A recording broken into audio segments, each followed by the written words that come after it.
Olá, minha gente. Eu sou o professor Rinaldo Beltrão e vamos começar agora mais uma aula do Jaboatão Prepara. Hoje a gente vai estudar e vai discutir as questões que estão no capítulo 4 da nossa apostila. E o tema é sobre o conjunto dos números inteiros, tá? Então a gente aqui vai estar comentando todas as questões desse capítulo. Então é bom você, inclusive, acompanhar com a apostila, né? E a gente vai aqui apresentando as questões e as resoluções, tá? Então vamos lá. Primeira questão. A região centro-oeste do Brasil tem na agricultura uma de suas mais fortes atividades econômicas. O solo produtivo e o relevo com áreas planas facilitam a mecanização. É importante, entretanto, preservar a vegetação natural para reduzir o impacto ambiental da atividade agrícola. O desenho abaixo representa a área total de uma propriedade dessa região, que manteve 20% de sua área intacta, como área de preservação. Qual é a medida da área que foi mantida intacta nessa propriedade? Então, vê só, se você for olhar bem essa figura aí, a gente vai ver que é um hexágono côncavo e a gente não tem uma fórmula para calcular a área dessa figura, né? Mas a gente pode fazer uma decomposição dessa figura, transformando ela em dois retângulos, porque a gente tem a fórmula das áreas, tanto dos triângulos como dos quadriláteros, né? E aí, quando a gente transforma em dois retângulos, a gente calcula a área do primeiro retângulo, que é só multiplicar a base vezes a altura, calcula também a área do segundo retângulo e depois a gente soma as duas áreas. Então, ó, o primeiro retângulo lá, ele tem, ó, a base é 1,5 e a altura é 4. Então, é só multiplicar 4 vezes 1,5, a gente chega à conclusão que ele mede 6 km². O segundo retângulo, a gente tem que ter cuidado, que a medida lá de cima do retângulo, que equivale à base, né, seria de 5 km, sendo que 5 km é a medida total, né? Então a gente tem que tirar 1,5 km de um dos retângulos. Então, na verdade, a gente vai ficar, para esse segundo retângulo, com as medidas de 3,5 km por 2. E aí a gente multiplica 2 vezes 3,5 dá 7 km². Então a gente chega à conclusão que um retângulo mede 6 km², o outro mede 7 km². Logo, a área total dessa propriedade é só a gente somar os dois valores. 6 mais 7, 13 km². Tá? Mas não é isso que o problema quer que a gente coloque como resposta, né? Na verdade, ele quer saber qual é a área da preservação, né? A área que foi colocada como preservação ambiental equivale a 20% da área total. Então, a gente precisa calcular ainda quanto é 20% de 13 km, tá? E aí, para calcular a porcentagem de um valor, basta a gente multiplicar a porcentagem pelo valor. 20 vezes 13 é igual a 260. E como é porcentagem, a gente divide por 100. 260 dividido por 100 dá 2,6 km, tá? Então, ó, focando aqui ainda nessa questão, a gente vai chegar à resposta que é a letra A, 2,6 km. Lembrando que essa questão, né, foi a questão que a gente deixou como tarefa de casa do capítulo 3 da última aula, né? Então, espero que vocês tenham feito. Agora fica aí a correção para saber se vocês conseguiram acertar ou não. Então, sempre que tiver um problema desse tipo, você faz assim, tá? A área é uma figura que a gente não tem a fórmula, então a gente faz a decomposição. Normalmente em triângulos e quadriláteros, ok? Vamos para a próxima questão, que é a primeira questão do capítulo 4, tá? Então, ele diz assim, ó, na reta numérica da figura abaixo, o ponto E corresponde ao número inteiro menos 9 e o ponto F ao inteiro menos 7. E aí ele coloca, nessa reta, o ponto correspondente ao inteiro 0 estará. Então, vê bem, ó, se a gente tem lá que o ponto E é menos 9, o ponto F é menos 7, então significa que na reta, cada letra lá está correspondendo a um ponto que está andando de duas em duas casas, né? Então, vê bem, dá uma olhadinha aí como é que vai ficar a reta. Se o ponto E é menos 9 e o ponto F é menos 7, a gente pode chegar à conclusão que o ponto G é menos 5, o H é menos 3, o I é menos 1, o J é mais 1, né? Porque de menos 1 pula para o 0 e do 0 pula para o mais 1. Então, a gente vê que está pulando de duas em duas casas. Lembrando, ó, na reta numérica, que o 0 ele vai estar entre o -1 e o 1, ou o +1, né? A gente chega à conclusão de que a resposta está na letra C. Ou seja, o número 0 vai estar entre os pontos I e J. Ok? Vamos para a próxima questão. Questão 2 do capítulo 4. Os primeiros Jogos Olímpicos foram realizados na Grécia em 1896.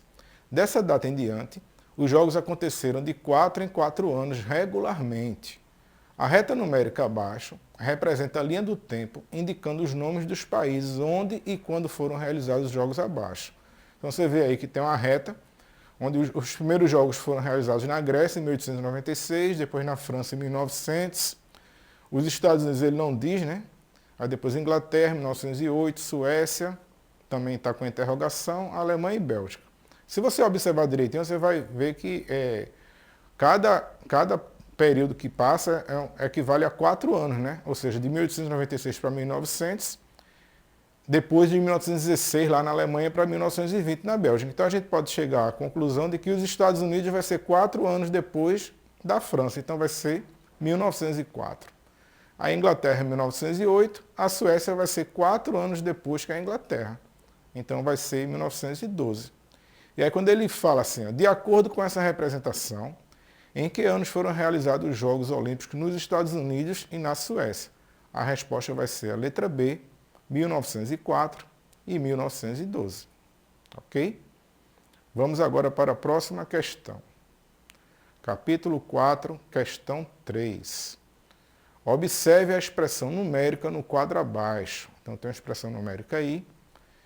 E ele pede para a gente calcular o resultado dessa expressão. Então, vê só, para a gente poder encontrar o resultado dessa expressão, a gente precisa lembrar a ordem que a gente precisa realizar as operações, tá?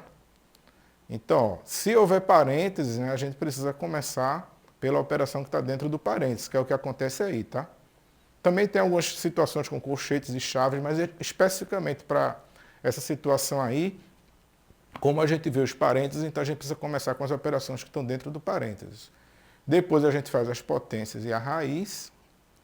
Depois a multiplicação e divisão. E por último, soma e subtração. Só relembrando para você a ordem, né? Que a gente não pode fazer assim de todo jeito, né? Existe uma ordem a seguir.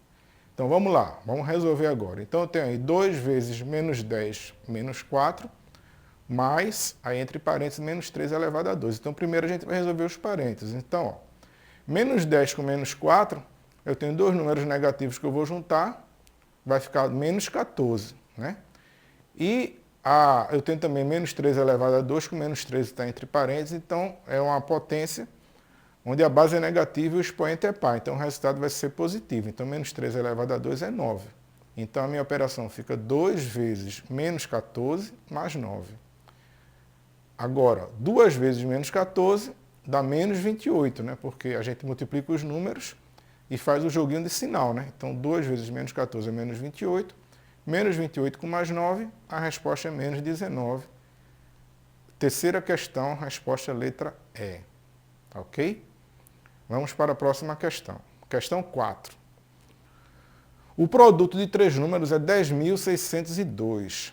2 desses números são 18 e 19. Qual é o terceiro número? Então, primeiro a gente precisa lembrar que produto é conta de multiplicação, tá?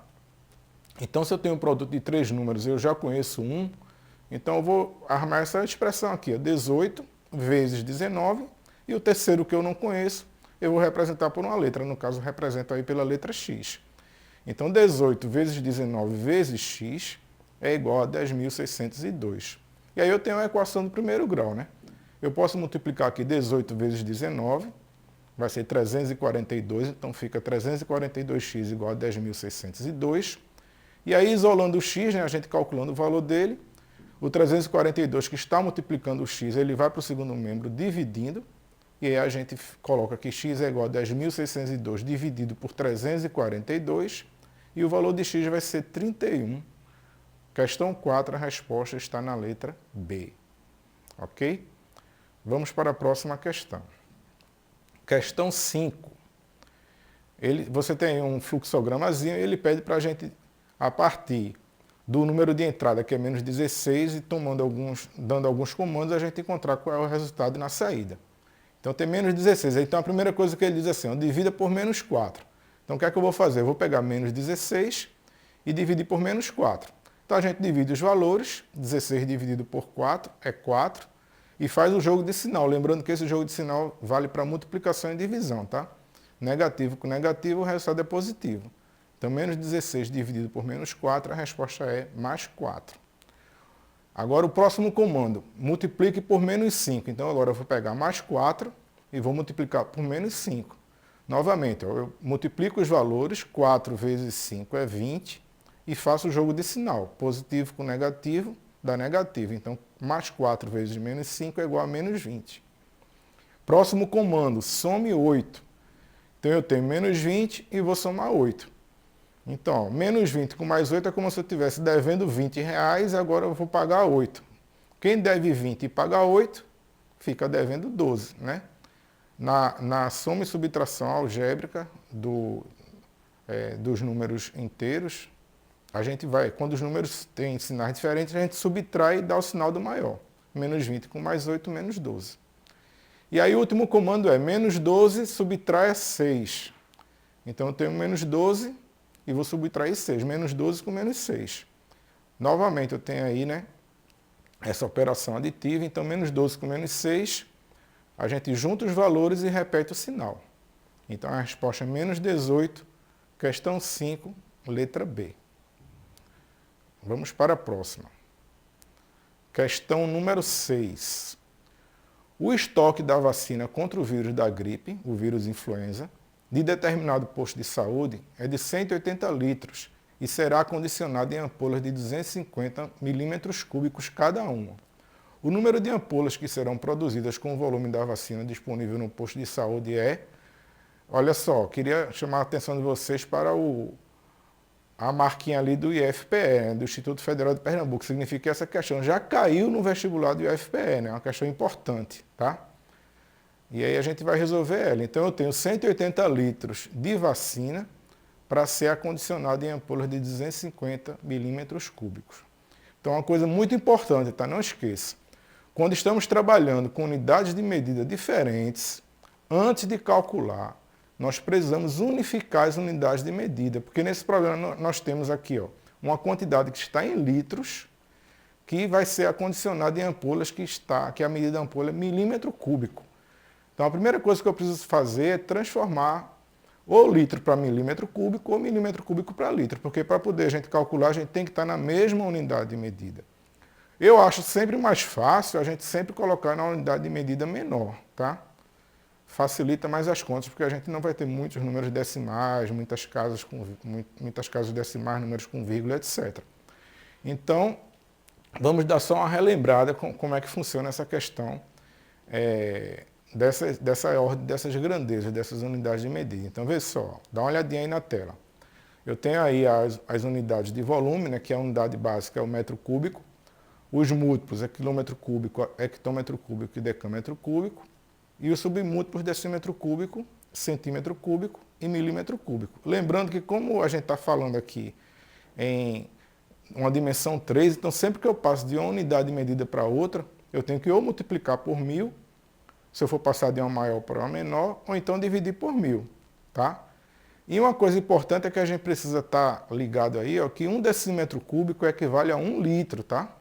Então 1 litro é a mesma coisa que 1 decímetro cúbico. Porque 1 litro, que a gente conhece bem, né, de refrigerante, de água, de suco, na verdade é uma medida que ela é formada a partir da ideia de que a gente tem uma caixa que tenha 10 centímetros de comprimento, de largura e de espessura, né? Lembrando que 10 centímetros é 1 decímetro. Então essa caixinha que tem essas medidas, quando a quantidade que você consegue colocar dela de substância equivale a 1 decímetro cúbico, que é a mesma coisa que 1 litro, tá? Então, voltando lá para a questão, eu tenho 180 litros, que é a mesma coisa que 180 decímetros cúbicos, certo? E aí, para eu passar de decímetro cúbico para milímetro cúbico, eu tenho que andar 2 casas. Lembrando que em cada casa eu tenho que multiplicar sempre por 1000. Então, eu vou pegar 180 e multiplicar por 1000 2 vezes. e vai dar 180 milhões esse resultado. Ou seja, 180 litros, que é igual a 180 decímetros cúbicos, é a mesma coisa que 180 milhões de milímetros cúbicos. E agora que eu consegui transformar os 180 litros em milímetros cúbicos, eu posso ver quanto é que vai ser adicionado, quantas ampolas a gente vai colocar, né? Então vai ficar 180 milhões dividido por 250. Agora eu posso fazer o cálculo, porque os dois valores estão na mesma unidade de medida. E aí a gente chega ao valor de 720 mil. Só tem um errinho aí na apresentação que não é 720 mil milímetros cúbicos, né? São 720 mil ampolas, tá? Mas a resposta seria aqui na letra A, ok? Questão 7. Jair comprou 249 pirulitos para vender em sua lanchonete. Ele vendeu 65 pirulitos na primeira semana, 83 na segunda e o restante na terceira semana. Quantos pirulitos Jair vendeu na terceira semana? Então, vê bem, ele tinha 249 pirulitos, certo? Na primeira semana ele vendeu 65, então ficaram 184 pirulitos, né? Então ele começou a segunda semana com 184 pirulitos. E aí nessa segunda semana ele conseguiu vender 83. E aí ficaram 101. E esses 101 são justamente os pirulitos que ele vai conseguir vender na terceira semana. Logo, a resposta da questão 7 é uma questão bem simples, né? Letra D, 101. Ok? Vamos continuar. Questão 8. Uma dupla sertaneja realizou 3 shows beneficentes. No primeiro show, o ingresso custou R$ 5,00 e compareceram 150 pessoas. No segundo show, o ingresso custou R$ 10,00 e compareceram 300 pessoas. E no terceiro show, o ingresso custou R$ 10,00 e compareceram 650 pessoas. Não foram vendidos ingressos de meia entrada. O valor arrecadado em reais nos 3 shows foi de... Então vamos lá. Primeiro dia, 150 pessoas pagaram R$ 5,00, 5 vezes 150, 750. Segundo dia, 300 pessoas pagaram R$ 10,00, 10 vezes 300, 3.000. Terceiro dia, 650 pessoas pagaram novamente R$ 10,00, 10 vezes 650 é 6.500. Somando os valores dos 3 dias, a gente chega ao resultado de R$ 10.250. E aí a gente tem a resposta na letra A para a questão 8. Bem rapidinho essa questão, usando só multiplicação e soma. Então vamos continuar, né? Questão 9. Lia fez um curso de inglês durante 12 meses, pagando mensalmente R$ 98,00. Quanto Lia pagou ao todo por esse curso de inglês? Então também é uma questão direta, uma questão simples, para a gente treinar aí, né, as operações com os números inteiros. Na verdade, aqui até com os números naturais, né? Então, se ela pagou R$ 98,00 em 12 meses, basta a gente multiplicar 12 vezes 98, 1.176. A resposta da questão 9 está na letra D. Também é uma questão bem simples e direta. Vamos continuar. Agora vamos para a questão 10. Na correção de uma prova de um concurso, cada questão certa vale 5 pontos, mais 5, né? 5 pontos positivos. Cada questão errada vale menos 2 pontos, ou seja, a pessoa perde 2 pontos, né? E cada questão não respondida vale menos 1 ponto. No caso, a pessoa perderia 1 ponto. Das 20 questões da prova, Antônio acertou 7, errou 8 e deixou de responder as restantes. O número de pontos que Antônio obteve nessa prova foi de... Então vamos lá.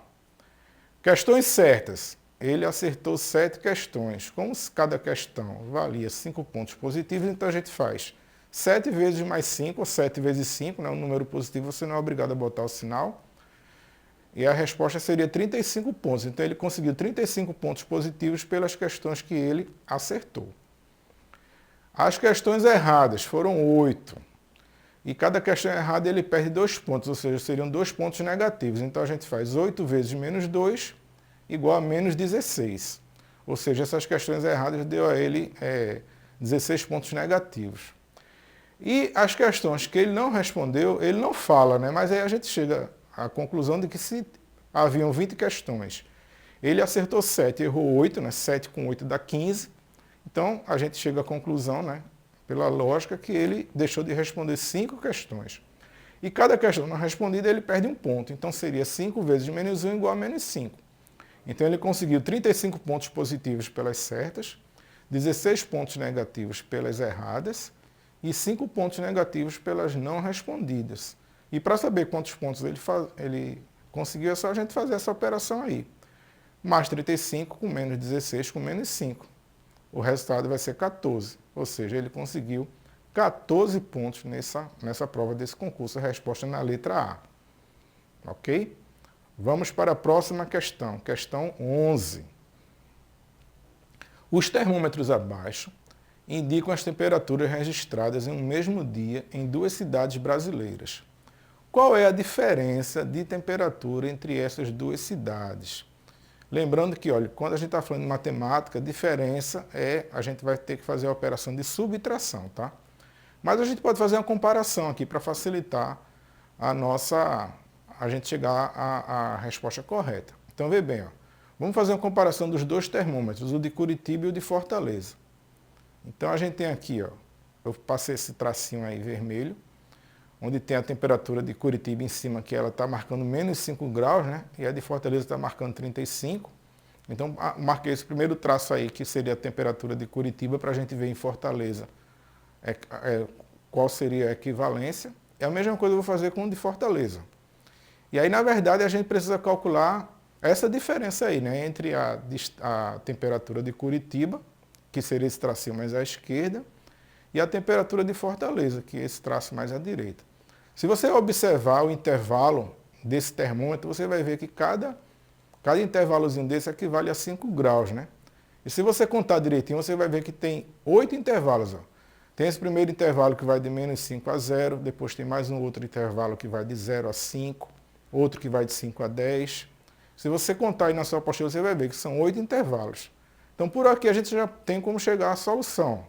Porque se cada intervalo equivale a 5 graus, e eu tenho 8 intervalos, se eu fizer 5 vezes 8 igual a 40, eu já sei que a diferença entre as temperaturas das duas cidades vai ser de 40 graus Celsius, tá? Mas eu também posso fazer o seguinte, ó. Eu posso fazer a operação, né? Então, se eu tenho a diferença entre duas temperaturas, então eu vou pegar a temperatura de Fortaleza, que é 35. Aí, como é a diferença, então eu vou fazer a operação de subtração. E a temperatura em Curitiba é menos 5, então vai ficar 35 menos 5. E aí eu vou fazer o joguinho de sinal ali, né? Menos com menos dá mais, então vai ficar 35 mais 5, que é igual a 40, a gente chega à mesma solução, né? Então esse tipo de problema a gente tanto pode resolver ele através da comparação, né? Através do desenho, como também a gente pode armar a operação e resolver. E aí a gente chega ao resultado, tanto de uma maneira como da outra, que é a letra C, 40 graus Celsius. Ok? Vamos para a próxima questão. Questão 12. A questão 12 diz assim, olha comigo aí na tela. O gerente de um banco fez o levantamento dos saldos bancários de Pedro, Ana, Bia e Davi. Até ontem, os seus saldos eram os seguintes.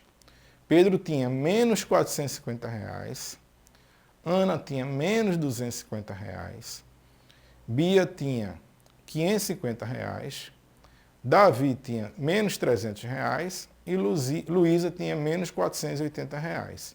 E ele quer saber quem tem o menor saldo. Então, vê bem, ó. Lembrando que quando você tem um número negativo é que você está devendo e o número positivo representa um valor que você tem, então quem tem o menor saldo é aquele que está devendo mais, ou seja, aquele que for mais negativo. E aí você observando na tabelinha, você vai ver que o mais negativo de todos é Luísa. Logo a resposta vai estar na letra E. Ok? Então sempre lembre disso, tá? O mais negativo sempre vai ser o menor. É quem está devendo mais. Então questão 12 é a resposta à letra E. Vamos para a próxima. Questão 13. Os alunos da turma de agroindústria do IFPE, olha lá, presta atenção, a logomarca lá do Instituto Federal de Pernambuco, significa o seguinte, que essa questão caiu na prova do IFPE, já caiu no vestibular do IFPE. E é bom que você vai se acostumando com o tipo de questão e vai ficar cada vez mais fácil para você conseguir resolver e ter sucesso na hora da prova, né? Então, vê só, os alunos da turma de agroindústria do IFPE participaram de uma excursão para a qual foram utilizados 2 ônibus. Quando os ônibus chegaram, que é aquela loucura, né? Os ônibus chegam, os alunos correm direto lá para pegar o melhor lugar, né? 61 alunos entraram no primeiro ônibus e apenas 29 no segundo. Quantos alunos devem passar do primeiro para o segundo ônibus para que seja transportada a mesma quantidade de alunos nos 2 ônibus? Então, para a gente resolver esse problema, a gente precisa saber quantos alunos devem estar em cada ônibus para que os ônibus fiquem com as quantidades iguais. Então, para isso, a primeira coisa que eu preciso saber é o seguinte: ó, entraram 61 pessoas, né, no primeiro ônibus e 29 no segundo. Então, eu vou somar para ver quantos alunos eu tenho. E aí, somando 61 mais 29, a gente vai chegar à conclusão que são 90 alunos, certo? E aí, se eu tenho 90 alunos e tenho 2 ônibus, dividindo 90 por 2, eu chego à conclusão que eu preciso ter 45 pessoas em cada ônibus, ok? E aí, ó, como eu preciso ter 45 pessoas em cada ônibus, e, por exemplo, no primeiro ônibus tem 61, eu preciso saber quanto é essa diferença, né? Quantas pessoas tem a mais.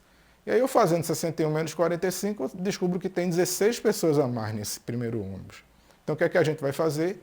Essas 16 pessoas vão passar para o segundo ônibus. E quando eu fizer isso, ó, o primeiro ônibus, 61 menos 45, 61 menos 16, ele vai ficar com 45 pessoas. E o segundo ônibus, que tinha 29, quando chegar às 16, também vai ficar com 45 pessoas.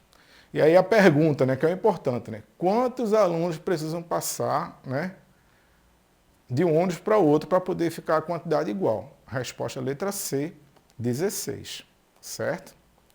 Vamos para a próxima questão. Está terminando já, em questão 14. Um elevador encontra-se em um determinado andar. Inicialmente, ele desce 5 andares. Em seguida, sobe 6 andares. Depois, ele desce mais 7 andares. E, finalmente, sobe 3 andares, parando no 9º andar. De que andar partiu o elevador? Então, ó, a melhor forma da gente fazer isso é transformar ele numa equação do primeiro grau, tá? Então, ó, o andar que ele partiu eu não sei, vou representar por uma letra. No caso aqui, vou representar pela letra X. Normalmente a gente usa a letra X, né, em equações do primeiro grau. Então, ele partiu de um andar que eu não sei. Eu vou considerar que toda vez que ele desce é um número negativo, porque diminui, né, a quantidade de andares, e quando ele sobe é um número positivo. Então, ele partiu de um andar que eu não sei, desceu 5 andares, então menos 5. Depois subiu 6, mais 6. Desceu 7, menos 7. Subiu 3, mais 3. E chegou no 9º andar, ou seja, depois de todas as operações, o resultado foi igual a 9. Então vamos resolver essa equação aí. Primeiro a gente pega aí todos esses números que estão no primeiro membro, né? Menos 5, mais 6, menos 7, mais 3. A gente calcula, vê quanto é que dá. A gente chega à conclusão que vai ser igual a menos 3. Então fica x menos 3 igual a 9. Isolando o x, né? Passando menos 3 para o segundo membro. Lembrando de trocar a operação, né? Então vai ficar x igual a 9 mais 3. E o valor de x é igual a 12. Ou seja, o elevador partiu do 12º andar, tá? Esse é um tipo de questão que você tem como ter certeza que acertou. Basta você depois testar, né, a resposta para ver se está certo, né? Então, ó, eu encontrei a resposta 12, então eu vou começar a fazer o processo. Eu estava no 12º andar, aí desci por 5 andares, ou seja, fui para o 7º. Aí subi 6, então fui para o 13º. Desci 7, fui para o 6º. Subi 3, fui para o 9º. Realmente eu cheguei no andar correto. Essa daí a gente tem como ter certeza que encontrou o resultado, porque tem como testar. E faça isso na hora da prova, tá? Vamos para a próxima questão, que é a última questão do capítulo 4. A doutora Judite sempre atende no seu consultório o mesmo número de pacientes a cada turno de 4 horas de trabalho. Ela percebeu que, gastando em média 25 minutos para atender cada paciente, sempre trabalhava 1 hora além do seu expediente. Para que ela atenda o mesmo número de pacientes e cumpra exatamente o horário previsto para cada turno, o atendimento por cada paciente deve durar, em média, quantos minutos? Então, é outra questão que caiu na prova do IFPE, hein? A gente está começando a desenvolver aqui o nosso curso, né, o nosso preparatório, e cada vez mais a gente vai encontrar questões do IFPE e questões do ETE. Esse é mais um exemplo de questão que caiu no IFPE, é importante que você possa compreender e ficar bem esperto realmente nesse tipo de questão. Agora, o que é que acontece? Essa questão vai ficar como tarefa de casa, né? Eu não vou respondê-la agora, você vai ter aí, né, esse período até a nossa próxima aula para responder, tá? Mas não deixe de fazer não, que é importante que você possa de fato estar respondendo. Ok, minha gente? E a gente vai ficando por aqui, espero que vocês tenham gostado da aula e não se esqueça de continuar estudando, porque é o seu futuro que está em jogo, tá? Fica com Deus e até a próxima aula. Tchau.